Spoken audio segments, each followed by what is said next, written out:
في أرضك سبعة مرات صوت العزايلة بينزلك يا سبحان يا أرضنا في أرضك سبعة مرات كنشرفوا اليوم باش نستقبلوكم ونستقبلوا الساكنه ديال الدار البيضاء لابواب مفتوحه لهذا المركز تكوين القدرات مركز الهلال الاحمر عين الشق، وذلك للتعريف بما نعمل فيه داخله وخارجه.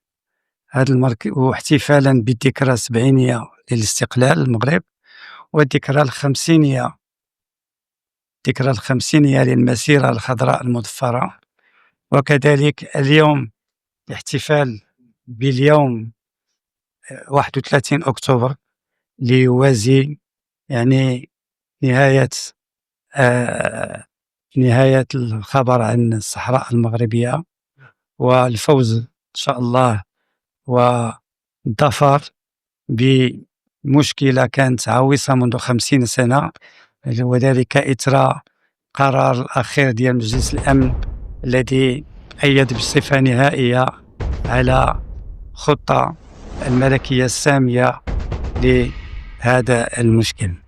إذن احتفالا بهذه الذكريات عملنا يوم لأبواب مفتوحة باش نعرفوا على هذا المركز اللي كيحتوي على عدة غرف، منها غرفة بما أنه ما كاينش هنايا عندنا في هذه الساكنة واحد المركز صحي.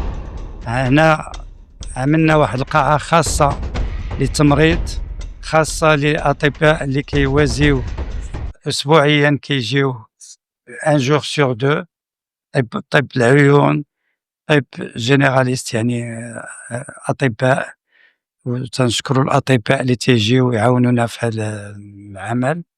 كذلك عندنا مروضين في قاعة للترويض، عندنا أساتذة تيعطيو الدعم المدرسي، هناك قاعة للدعم المدرسي، كذلك قاعة للإعلاميات، وهناك عدة كتب في هذا المركز اللي كتكون مجانة وخاصة لواحد البيبليوتيك هنايا. كذلك عندنا قاعة للبسيكولوجي ولتتبع النساء قبل الحمل، توعيض نساء أثناء الحمل ونساء بعد الحمل من الرضاعة والتلقيح ونيوتريسيون. كذلك عندنا قاعة للخياطة، قاعة للطبخ، قاعة للإسعافات، وهذه الإسعافات كتوازي بواحد الدبلوم اللي هو واجب في كل عائلة يكون عندهم واحد الإنسان اللي كيعرف الظروف ديال الإسعاف في حالات متعددة.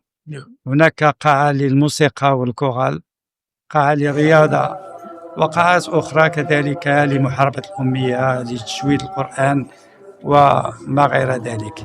إذن هذا المركز هو متعدد الاختصاصات، وهو واحد ضامنة للشباب باش يتكونوا وباش يجدوا القدرات ديالهم، وحنا عاملينه يعني مفتوح كل يوم 24 ساعة، يعني من الصباح حتى السادسة السابعة مساء، وهو ماشي غير الساكنة ديال توزر بل لعاملة عين الشق أو لساكنة الدار البيضاء كاع كلها.